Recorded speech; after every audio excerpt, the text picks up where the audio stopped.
Bienvenidos, el día de hoy voy a hablar sobre 5 películas en particular. Van a ser La noche con el diablo, Las ventajas de ser invisible, Booksmart, Háblame y Whiplash. La primera que voy a hablar es de Noche con el diablo, que es dirigida por Cameron y Colin Kearns. Aquí se nos presenta un dilema. Es el dilema de Jack. A mi interpretación, lo que nos trata de plantear la película es de qué tan dispuestos estamos a darlo todo solo por un sueño, el qué tanto estamos dispuestos a sacrificar para lograrlo. Y en el caso de Jack, él creyó que sacrificando a su esposa lograría que su programa tuviera éxito. Y también por eso decide vincularse con este club secreto llamado The Grove, que para mí podría ser como una alegoría a esta élite secreta de Hollywood, y que también para mí es una manera de representar por medio del sacrificio de su esposa lo que muchas veces las personas que buscan triunfar en este medio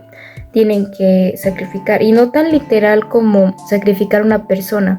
sino más bien como qué tanto están dispuestos a sacrificar de su vida, como su salud mental, su salud física, su privacidad, su tiempo y todas esas cosas. Además que para mí la interpretación del fantasma de su esposa Madeline fue como la culpa de Jack. Fue más que nada el remordimiento. Es como una metáfora del remordimiento que le causa haber hecho lo que hizo y que tarde o temprano le termina pasando factura, ya que termina volviéndose loco por culpa de este. Bueno, la siguiente película de la que voy a hablar es la de Las ventajas de ser invisible, de Steven Chbosky. Me parece que esta película describiría a Charlie, su protagonista, como una persona muy reservada, muy tímida, y esto lo podemos ver en las primeras escenas cuando el profesor, no recuerdo qué pregunta, pero nadie sabía la respuesta y Charlie sí, pero en vez de levantar la mano, nada más decidió anotarlo en su cuaderno, y desde ahí pues puede uno interpretar que es una persona muy tímida y que no busca llamar la atención, y que pues de cierta manera no es que sea introvertido, simplemente reservado, porque a la vez tiene la intención de querer tener amigos, y es por eso que decide tomar la iniciativa de hablarle a Patrick, porque pues en él vio una gran apertura y que era una persona muy extrovertida y le generó bastante confianza eso. Y en sí su desarrollo de Charlie va conforme yo diría que a la superación del trauma, a que él acepte todo lo que había pasado con la pérdida de su amigo y con lo de su tía. Más que nada, siento que conforme él va cambiando, va aceptando todo esto, y las cartas que él escribe creo que también tienen como un muy significativo mensaje, porque él las iba dirigidas, bueno, yo creo que iban dirigidas hacia su amigo fallecido, y que las deja de escribir en el momento en que lo hospitalizan, porque para mí fue cuando él ya había aceptado el trauma, yo lo había reconocido, y si bien en ese momento no lo había superado, pues descubrir todo lo que hizo su tía con él fue como para mí el clímax de la película, el punto más importante, el punto de inflexión para Charlie. Pero es por eso que creo que deja de escribir, o porque lo aceptó, o porque le generó mucho problema cuando descubre esto. La siguiente película es Booksmart, de Olivia Wilde. Yo siento que es una de mis películas favoritas de las que vimos, ya que es pues cualquier dilema que alguien de mi edad podría tener. En este vemos que Molly se da cuenta que ha dedicado toda su preparatoria únicamente para entrar a la universidad, y después de una pelea con una chica se da cuenta que todos también lograron lo mismo, pero sin necesidad de sacrificar toda su preparatoria estudiando, que ellos fueron a fiestas, salieron, hicieron muchísimas cosas que Molly no hizo por estudiar, y aún así entraron a la universidad. Entonces le genera como esta frustración y es por eso que tiene tanto emoción de ir a esta fiesta, la gran fiesta de Nick al final y con Amy. Y pues al final para mí se dan cuenta ambas que cada quien disfruta y tiene prioridades distintas, que a pesar de que no fueron a muchas fiestas, a ninguna creo, y se la pasaron estudiando, ellas disfrutaron de su amistad. Al final de cuentas ellas disfrutaron de su preparatoria y yo creo que aprendieron que su máxima prioridad para ellas es su amistad, y esto se da cuenta después de haber peleado y que arresten a Amy en la fiesta. A veces no creo que se dan cuenta que no es necesario hacer todo lo que no pudieron hacer ahora mismo y que aún tenían tiempo para hacerlo y que no había por qué forzar o apresurarse estas experiencias, ya que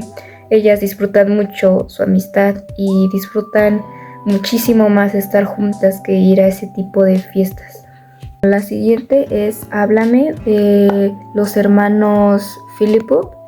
Bueno, esta película la verdad me perturbó mucho, me pareció muy inquietante, pero muy interesante, y me gustaría mucho compararla con la película de Las ventajas de ser invisible, ya que me parece que ambas hablan del trauma y de la muerte de alguien querido, pero en el caso de Las ventajas de ser invisible habla más sobre un trauma, sí, y un duelo, pero bien llevados, porque al final de la película pues Charlie lo supera, lo acepta y lo trabaja. A diferencia de Mia, que a pesar de que su madre ya tenía años fallecida, ella aún siento que no seguía aceptando, como que se negaba a aceptar su muerte. Para mí Háblame habla más sobre un duelo mal llevado, sobre lo que te puede llevar un duelo que no se trabaja, o simplemente el trauma del duelo. Me gustó mucho que al que se llevara de esta manera tan como película de terror, pero que fácilmente pues podría ser resultado de cualquier persona que no supere un duelo. La verdad siento que esta película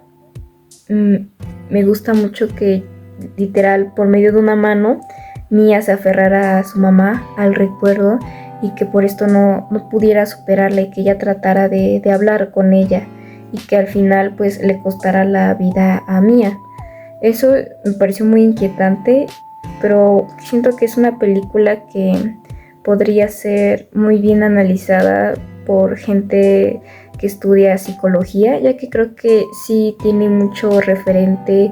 a esto del duelo, pero pues más que eso siento que igual fue muy gráfica. Y la última película es Whiplash, de Damien Chazelle. Bueno, Whiplash me pareció increíble. Creo que primero que nada tiene una banda sonora muy bonita, bueno, muy intensa, muy increíble. Y segundo, su cinematografía. Tiene colores muy particulares. Yo noté ciertos detalles, por ejemplo, en la vestimenta del maestro Terrence, que al principio de la película se viste completamente de negro cuando está en el conservatorio, pero una vez que Neyman y él se reúnen en el club de jazz, él ya tiene como que esta playera azul, como que mostrando calma. Siento que desde el vestuario me parece una gran película. Siento que su relación de Terrence y Neyman, la verdad, es muy complicada. Primero, siento que es muy abusiva, tanto psicológicamente como físicamente. Y no solo es complicada, sino que también diría que de alguna manera el maestro Terrence sí quería a Neyman, pero no tanto como persona, sino como lo que él significaba para el maestro. Para el maestro él quería crear la próxima estrella de batería, y siento que Neyman sí vio mucho potencial, y es por eso que desde un principio le invita a unirse a la banda, pero que constantemente trata de provocarlo. Por ejemplo, la vez que encontró otro sustituto y como que esta fue la manera de amenazar a Neymar y que él se esforzara más, e hizo que incluso le sangraran las manos de tanto practicar porque vio en peligro su puesto. Y básicamente es obsesión y el límite hasta que al que lleva este maestro a sus estudiantes, no solo a Neymar sino a todos, y más que inspirarlos les mete pues miedo. Y más que miedo, yo siento que por ambas partes eran tal para cual, el maestro siendo un abusivo y Neymar siendo un obsesivo por lograr ser un gran baterista. Y es por eso que sigue ahí a pesar de la manera que el maestro le trata. Una de las escenas que más me lo aclara es cuando me parece que era como un recital, y cuando atropellan a Neymar, cuando lo atropella un tráiler, y a pesar de estar sangrando, en vez de ir a un hospital, corre hacia el recital porque había olvidado sus baquetas y llega todo ensangrentado, ni puede tocar, toca mal obviamente, y el maestro Terrence pues sí, lo saca y le grita, y pues en ese momento es como este punto de inflexión para Neymar, porque pues su sueño se viene para abajo, tocó mal, lo sacaron ¿cómo se llama? De la banda o recital, como sea, lo sacan por completo y se deprime. Es un momento muy triste para él, y es cuando se da cuenta de que el maestro, bueno, había mencionado que tenía un alumno que había sido había muerto en un accidente de tráfico, me parece, pero que en realidad se había suicidado porque la presión que el maestro Terrence había puesto sobre él lo había llevado al límite, y pues se terminó suicidando. Y hablando con la familia de este chico, pues él denuncia al maestro, y después de esto pues ya como que decide darse por vencido, y un día pues ve que el maestro está tocando en un club de jazz, habla con él, y parece que el maestro no sabe nada sobre que Neymar fue quien lo denunció, y como que lo trata bonito, lo trata bien, creo que hasta se disculpa, pero de alguna manera creo que le trata de convencer que lo que estaba haciendo por él y por los demás era por su bien. Habla sobre un baterista que le aventaron un disco una vez y desde ahí se volvió uno de los mejores, pero pues parece, en este momento es cuando el profesor, de hecho noté, se puso un color azul que, bueno, en el cine se suele usar el azul para transmitir calma, paz, y de pasar de negro a azul me parece que fue una buena idea, porque sí te transmite como que el profesor cambió o que aprendió la lección después de que lo hayan corrido del conservatorio por la denuncia de Neymar. Y incluso lo llegas a pensar porque el profesor invita a Neymar a unirse a una banda y a un recital. Entonces, pues como ya se sabía las partituras de las canciones antes que le daba el profesor, pues decidió meterse. Y ya en el recital, era un recital muy importante, había gente que pues básicamente dabas lo mejor y te contrataban, y si te equivocabas pues hasta ahí llegaba tu carrera como músico. Y es entonces cuando te das cuenta que el profesor había engañado a Neymar, no le dio una partitura, no le dio una canción, y pues obviamente él no sabía cómo tocarla y arruinó la presentación y lo hizo ver como si fuera, pues sí, no supiera tocar la batería.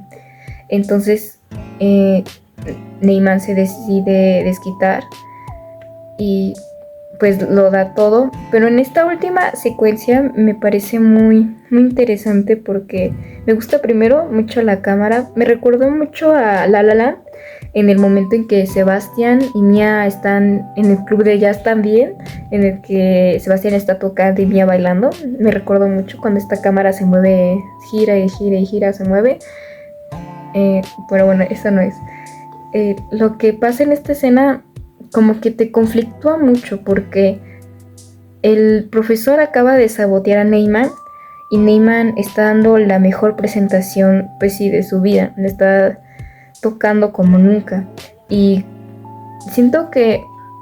realmente el profesor nuevamente no quería a Neyman como persona, quería lo que Neyman significaba. Neyman tenía talento, lo tenía todo, y es por eso que pues él lo trató de enseñar a su manera por medio de violencia y miedo, pero pues y al final cuando está tocando Neyman y se le cae este platillo de la batería y el profesor se lo vuelve a poner, pues y se le ve la cara como se llena de orgullo, se llena de felicidad, y también te pones feliz, pero siento que su relación fue tan conflictiva que pues no sabes en sí qué sentir, si el profesor realmente lo quiere o no.